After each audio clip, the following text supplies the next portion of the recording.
Hi, my name is Bill Pienias. We're going to be talking about money and marriage, a very intimate, very powerful, and very important subject. If you're married, this is probably going to hit a nerve and you're going to say, yep, that's us. And if you're thinking about getting married, here's some things to avoid and some pitfalls and maybe even opportunities for you to either avoid and or take advantage of. This is the bad part.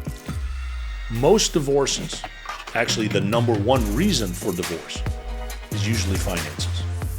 And we want to make sure that we address it head on because in our business, FinFit Life, it's really critical for people to have an honest and open discussion about their finances so that they can become financially fit and they can have the lifestyle to enjoy it. They go hand in hand. There's a book called The Millionaire Next Door, and I'm going to read the quote. It says, "A couple cannot accumulate wealth if one of them is a spendthrift. Many millionaires have told us that the decision to marry a disciplined, frugal person was the smartest choice that they ever made." And that is a fact. It's really clear that finances is usually one of the big problems that's never addressed in a marriage.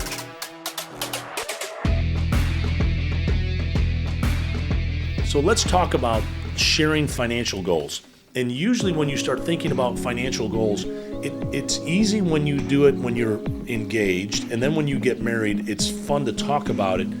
But then as soon as you start entering in children and or entering career choices, those financial goals may change.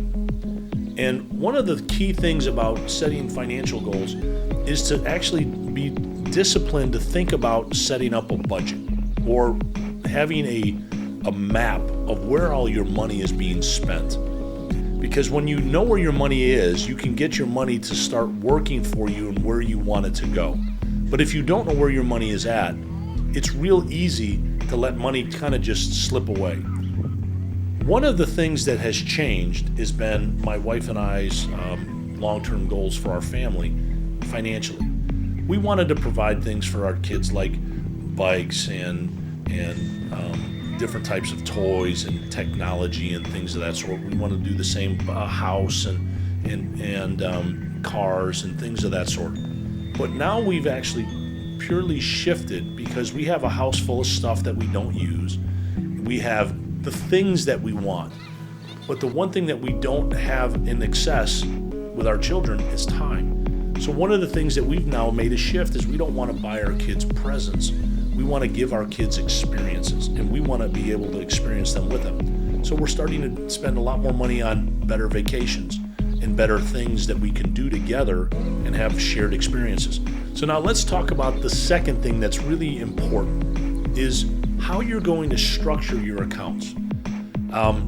Steve Harvey actually has a couple things on this. It says, listen, we have some rules that we have. We have an account where everything is together. Then she has her money, her account, and I have my account, and we don't ask any questions. There's a budget of money that goes into it, and you don't ask any questions. That's a simple way to say, hey, listen, you have your money over there. I'm not going to ask how you're using it so you can spend it on things that you want. If it's my wife, you can spend it on nails, hair, going to movies, food, whatever you want to do, that's yours. You can do it that way. Or you can have everything in one joint account that you share and everybody gets to see expenses and things of that sort, including the credit card bills and things of that sort. That is really critical to know how you want to set it up so that you can have freedoms and you can have real conversations without these major conflicts. I will say this though, one of the critical things about money, and people don't understand, infidelity in a marriage is deadly. Financial infidelity is almost the same thing. Well, what does that mean? It means when you actually start spending money and hiding it from your spouse, it almost is the same thing. And believe it or not, that can create not only more tension, but it also creates more stress and anxiety in a marriage than you've ever wanted. Let's talk about building an emergency fund and also repaying debt. At some point in a married life and in your family, you're going to incur debt. It's going to be whether it be credit card debt, car payment debt, school loans, a mortgage, a second mortgage, you're going to incur debt. And when you do start to have certain things, bad things come on up. I knew this when we had children. My wife and I had children. Small kids, small problems. Bigger kids, bigger problems. When you had a kid that was riding a bike and he crashed his bike, you maybe had a scrape on your knee. You might have to go to a hospital to get some stitches, and you might have to replace the bike, a couple $100 to maybe $1,000. Now they're driving, they get in an accident. Now it may not be a couple stitches. It might be hospital big time. It could be $6,000 or $7,000 of damage to a car. Bigger kids, bigger problems. What it also means that you also have to have an amount of funding that you can take care of those emergencies or those issues. And that's called the emergency funds.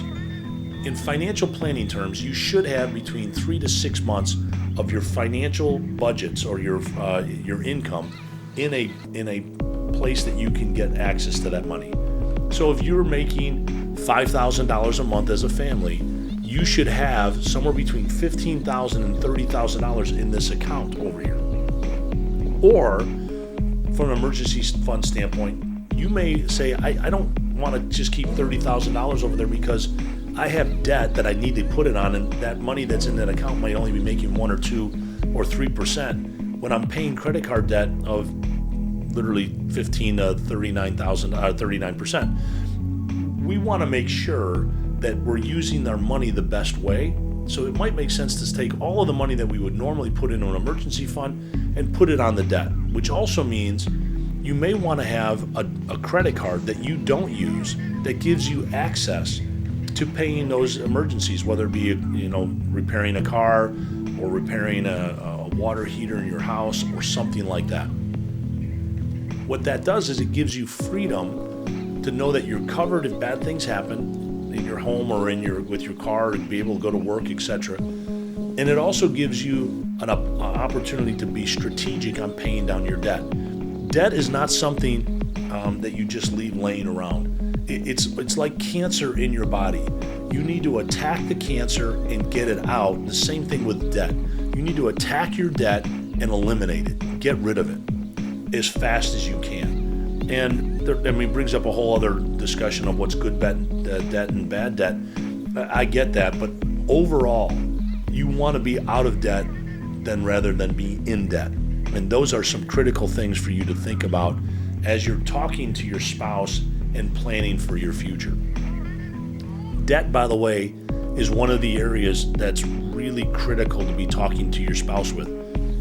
The worst thing that could happen, and I've seen it in other families and even in my family, that when the spouse has debt that hasn't told you or told their partner that they have, and then they discover it, it's really critical that you get that out in the open so that you can eliminate debt, because hidden debt is literally that cancer that could eat away at a marriage and or eat away on your financial situation.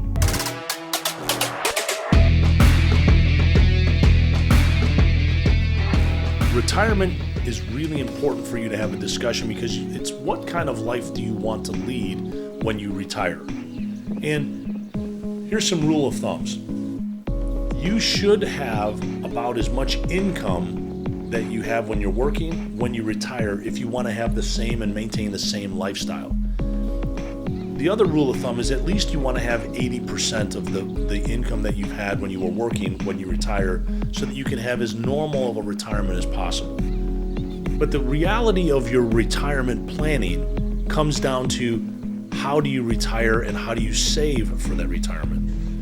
So when I say how do you retire, I mean, do you want to live in the same house, or do you want to move to a location that's a retirement community? Do you want to be around family, or do you want to be around weather? Both of those things sometimes don't correlate.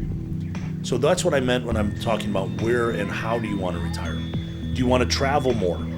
I would tell you, if you do want to travel, start to travel immediately after you retire, because it's usually when you're the youngest and the healthiest.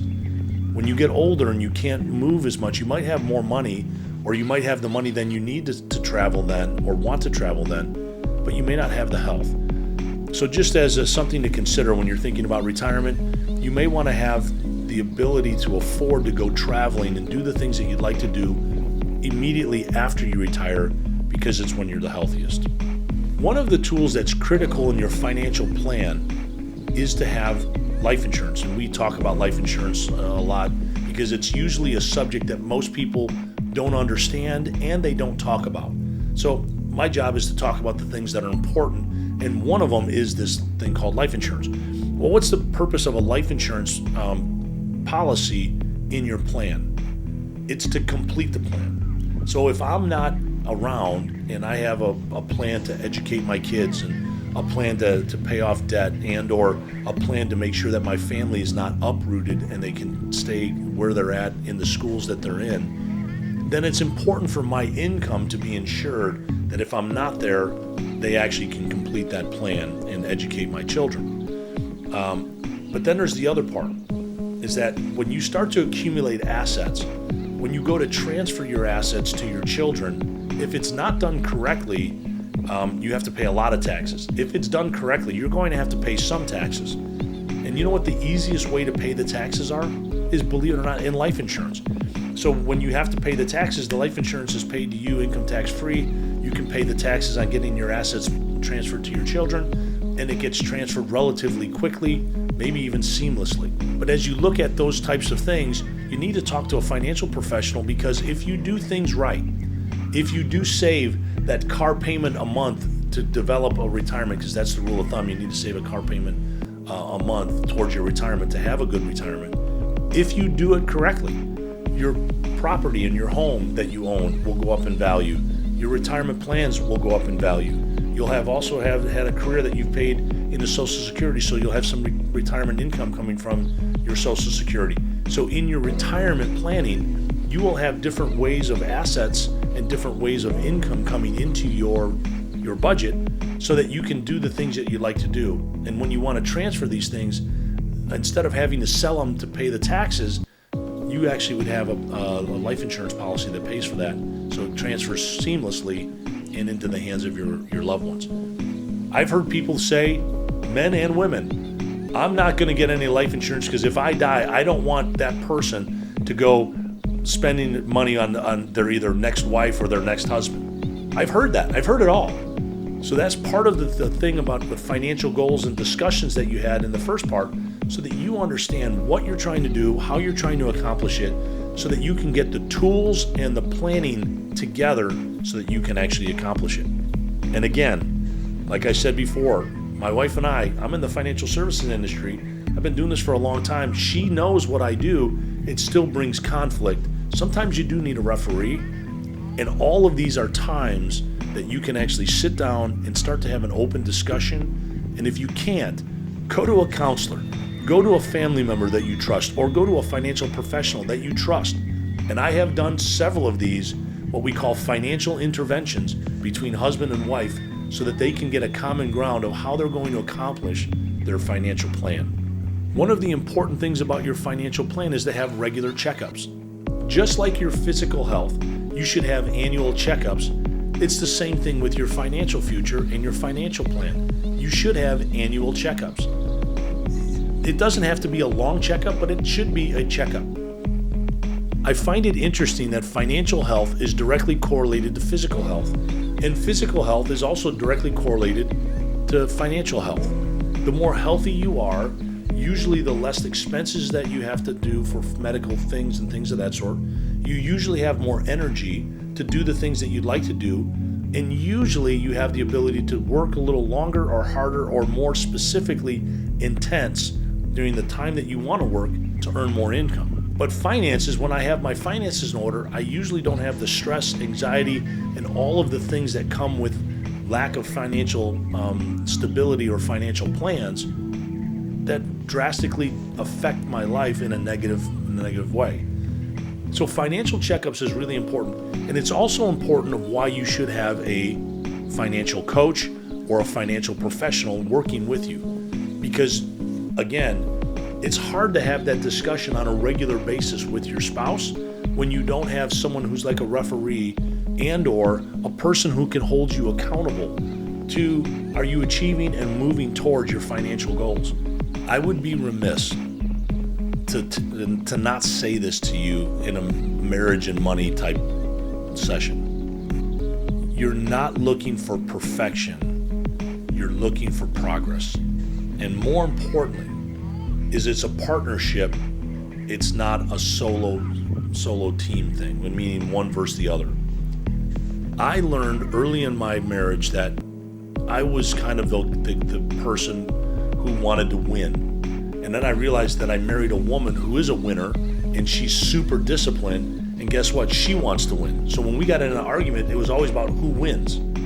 Well, it took us a couple decades, but when we realized that we really do love each other, we really do want to spend the rest of our life together, and we really wanted to take the next step of being partners, not who's better, who's worse, and who's the winner or who's the loser. We started to not fight about who was right, but we started to argue, and we still have arguments, about what was right. We didn't care who was right. We cared about doing what was right. And you know what was amazing? Our relationship got much better. We even now do have discussions about our money much more than we've had before. We are now on the same page about all the things that we want to accomplish. And we do want the best for our family. In terms of how do we provide the best for our family, we may have disagreements, but we can then find common ground of what's right so that we can do what's best for our family. So when you start thinking about specifically this area of partnership, and it's progress, not perfection, it's about what you're becoming and what you're going towards. It's really that critical situation. So as we're a little bit older, my wife and I are a little bit older, we're getting closer to retirement age, we have to make a decision. Do we care about how fast we get there, or do we want to make sure that we do it in a way, in a fashion that we go further than we would have ever thought we could have gone, whether it be with our finances, with the experiences that we want to have with our children, with the experiences of how we enjoy our time together, and the things that we do, and the places we go, and the friends that we have, and the relationships that we've developed. Can we go further than we ever expected by being properly prepared financially, and then obviously mentally and emotionally to do these things? I'm not saying one's right or wrong. I'm just saying that you as a married couple need to discuss these things, because if you don't have a plan, it's easy to stand and fall for anything versus standing on the things that you really want. I hope this was helpful. I hope it prepared you to be able to get your finances in order, to also open up the topic to have those open discussions. And if you can't have those open discussions, know that it's okay to go get a referee, to go have somebody else be part of that, so that you can have the discussions you want to have to achieve the financial things that you've set to be your goals, and more importantly, have the lifestyle to enjoy those things. God's best. See you at the next one. Thank you for listening. Please comment below so it'll help us improve our content. And please don't forget to like and subscribe, and I'll see you at the next video.